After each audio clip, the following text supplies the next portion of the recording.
Welcome in. I'm Jason Priester of allclemsontigers.com, part of the Clemson Maven multimedia platform, covering all things Clemson athletics.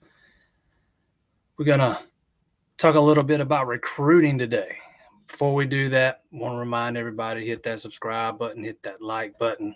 I got a feeling we're just getting started. Probably going to be a few more of these over the next, week or so. We'll see how things play out. But you want to hit that subscribe button for sure. The talk of the demise of Clemson and Dabo Swinney might have been a little exaggerated over the past year or two, man, because they are absolutely killing it on the recruiting trail right now. Started with five-star linebacker Sammy Brown on Monday. Clemson held their big official visit weekend this past weekend. Second time they've done that. They did one last summer. It was wildly successful. A dozen commitments in the month of June. Backbone of that class come off of that weekend.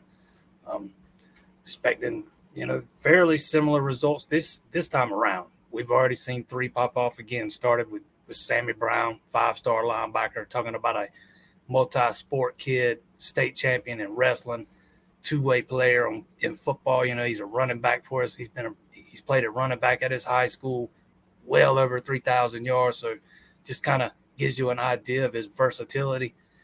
First thing that jumps off about him, though, is his speed. He is just so fast, sideline to sideline, north, south, you name it. He can motor. He does track and field, moves very, very well for a guy that is 230 pounds. And he's 230 and all muscle. There are some clips of some of his workouts floating out there around on Twitter, man. They are awfully impressive. I would highly suggest finding those. He is strong as an ox. With the possibility looming that both Barrett Carter and Jeremiah Trotter could be gone after the upcoming season, this is a big-time get for Dabo Swinney and Wes Goodwin and for that Clemson defense. This is a kid that can be an anchor in the middle of that defense for the next 3-4 years, whatever it is, after he gets to campus. Just a kid Clemson's been on for a long time now. He's been camping at Clemson for, I think since he was in the 8th grade. Both his parents went to Furman, if I'm not mistaken. So a lot of familiarity with the program. Been around it a lot. I think Brent Venables was still defensive coordinator when they really first started getting in on him. And Wes Goodwin did a really good job here with easing that transition and kind of taking it over after Venables left. I think those two really bond. They're both outdoorsmen, and I think they bonded over those kind of things. Big time get for Clemson, man. Just can't say enough. And it did not stop with him. On Tuesday, 4-star wide receiver TJ Moore jumped on board. This is might be my favorite receiver out of the 6 guys that were on campus this weekend. Big, goes up and high points the ball. He is just extremely athletic. Not the fastest of guys. He's got speed. Don't get me wrong. He's just not what I would call a burner. But he can definitely stretch the field for you. Big guy. Again, he is 6'3". Excellent hands. And I think Clemson's kind of missed a guy that can create separation the way he can and is able to stretch the field and make plays down the field. I think he averages like 23 yards a catch or something like that. He's got some insane numbers. But it didn't stop there. A second wide receiver commitment yesterday, Brian Wesco, late last night. He's a 5-star somewhere, some places, 4-star, other places, but we're talking about a guy who is at worst a top 50 talent, at best a top 10 talent, and one of the top 5 wide receivers in the class. 6'2", and can fly. This is a guy. You combine him with TJ Moore, and you have transformed your wide receiver room. He's going to need to put on a little bulk, but he is going to be a big time playmaker in this Garrett Riley offense. He is great with the ball in his hands, expect a lot of yards after the catch. He's really good at making that first guy miss, and he just can't say enough good things about this kid. But adding TJ Moore, Bryant Westco, you have transformed your wide receiver room. And if anybody that's listened to me talk for the past year knows that I love the guys Clemson signed in the last class, I think they got a lot of value with guys like Noble Johnson and Tyler Brown. I thought they were severely underrated by the services. Ronan Hannafin, a top 100 talent, does not get talked about that often. But Brown and Hannafin, they're summer enrollees. They weren't here this spring. Johnson was here this spring, and I've been tooting his horn ever since I watched him work out at Dabo Swinney's high school camp last year. I think his potential's off the charts. Again, another guy that's not the fastest of guys, but he is excellent at using his hands and his route running to create separation. But these are guys that might need a year. Westco and Moore are guys that I think could be instant impact guys, and they just bring a whole different dynamic to that wide receiver room. Tyler Grisham has just killed it with this class, and for all the grief he's taken online, some of it rightfully so, some of it maybe not so rightfully so. Whatever, he is absolutely killing it with this class, and I'm not sure they're done at wide receiver. I know the numbers too. I have maintained for months that I think we get to 3, still think we get to 3. It's just a matter of who it's going to be and how it plays out. I'm not sure yet. You still got Alex Taylor out there who's planning to take his visits to Virginia Tech, North Carolina State. He announces on the 29th. And you still got Mike Matthews out there, the other 5-star guy, one of the top players in this class. That's the guy I just don't think you can say no to.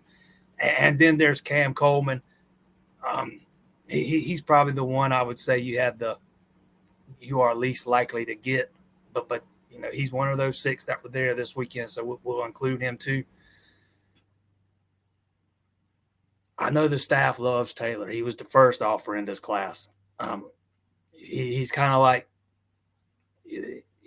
if you're trying to compare him to one of the other 2 guys already committed, he's more like TJ Moore than Bryant Westco, in my opinion. He's the big guy that goes up and gets the ball, high points the ball. You can throw those 50-50 balls to him. He's told me himself he is excellent at turning 50-50 balls into 80-20 balls. That's what he prides himself on.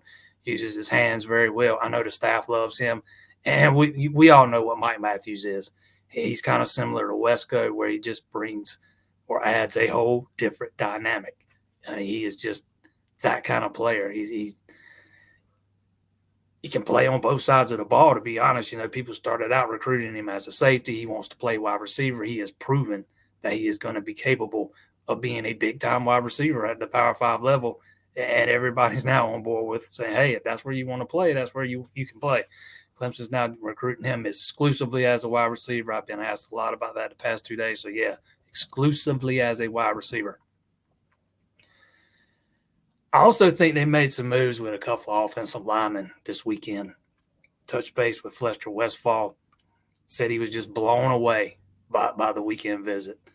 Said he was anxious to get to the rest of his visits now, and he is curious to see how they measure up because Clemson has set the bar so high with him. Talked about how President Clements is the only university president he gets mail from. He says that just doesn't happen at other schools. And President Clements met with those guys over the weekend and talked with them, and just something that stands out to Westfall. So I think Clemson really made a move with him. I think they really are in a good spot with 4-star William Satterwhite. Touched base with him for a brief second, told me Clemson was at the top of his list, in his top 2. Still going to take his, visits. Got one with Tennessee. That's probably the other school in his top 2, I would assume. I think that's the primary competition there, but I think Clemson's set themselves up nicely with those guys, position themselves as well as they could have. Just going to have to see how these visits play out and see where things stand after they take these visits. On the defensive side of the ball, I get asked probably the most about Edric Houston, defensive end, 5-star, another transcendent player, kind of like Sammy Brown. I think Clemson needs to hit on a big defensive end in this class. They've already got both their defensive tackles. They're done there. They need 2 defensive ends. And I think they are very much in it for Houston. Let's put it that way. Probably going to come, all the big schools are after Houston. He's arguably the best defensive end in this class. Something about Clemson, you might have heard me say this before, but there is something at Clemson that keeps drawing Houston back. He was there 2-3 times during the season, been back a couple of times in the offseason. Something keeps bringing him back. I know he loves the way Clemson develops their defensive linemen and puts those guys in the league, and I think the culture really resonates with him. Well, we'll see if that's enough to pull him out of Georgia, because I think it's going to be a hard pull, because I think Georgia's right there too. It's going to be a hard pull pulling him out of there, but we'll see. Kind of sounds like maybe Ricardo Jones, 4-star safety, is another guy they made a move with. Not so sure about KJ Bolden. I know he loves everything about the Clemson culture. I just think it's probably less likely he's one of the guys they land. Thinking they're only going to take one more safety this class. We'll see. They already got one on board, Noah Dixon, who committed, several months back. Going back to what I said at the top, the rumors of Dabo Swinney and Clemson's demise are greatly exaggerated. They killed it with the 2023 class, mostly on the defensive side of the ball. A lot of talent signed on the defensive side of the ball. And now so far we're seeing them do that on the offensive side of the ball with this class. Even going back to before this weekend, before the 2 wide receivers jumped on board, you got tight end Christian Bettencourt, who is arguably one of the best tight ends in the class, and running back David Jamume, who is one of the better backs in this class. CJ Spiller loves that kid. He's if I'm not mistaken, he's been playing mostly in a reserve role his first 3 years, and this is going to be his first year really as the primary back at his high school.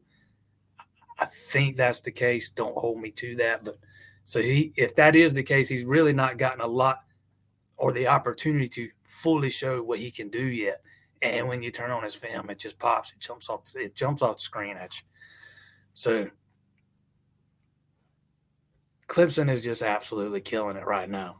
And I don't think they're done. I said a couple of guys I thought they made moves with. I thought they made moves with Corey and Gibson. He's another guy I think they are in excellent shape with, 4-star corner. We'll see if he follows through with all of his visits. Texas is a school that's been in on him. Don't discount Ohio State. He's got an official visit with them. That's the one I'd keep an eye on. We'll see how his shakes out. All that to say, this is going to be, if you're a recruiting guy and you like to follow recruiting, or girl for that matter, this is going to be a fun month. If you remember last June, man, they just kind of started to just trickle in, one after the other. And I think this is going to be very similar in that regard. Maybe not quite at the same, level. Maybe they don't get a dozen over the next month. But I think they're going to get a lot of commitments from guys over the next few weeks as they go on and take a couple more visits and say, hey, you know what? Clemson is the place I want to be. I'm going to go ahead and pull the trigger. But for me, the wide receiver position is going to be the most fascinating to watch, and defensive end and with Houston. But for me, it's wide receiver, and see how this thing plays out. And if, in fact, they do take a third guy, who it is and when it is, and, how it happens. Again, Alex Taylor announces on July 29th. I think we're probably looking at a summertime position for Mike Matthews. That's not set in stone, but I think that's the way we're headed. Cam Coleman's a guy that's probably not going to announce till later in the cycle. But if you're Clemson and you're sitting there thinking you're only going to take 2 and you don't decide to take a third until later in the cycle, maybe that helps you. Maybe that helps you with him. We'll see how it plays out. It ought to make for a very, very entertaining few weeks if you are a fan of recruiting. Stay tuned. allclemsontigers.com. Don't forget, hit that like button, hit that subscribe button, and see you next time.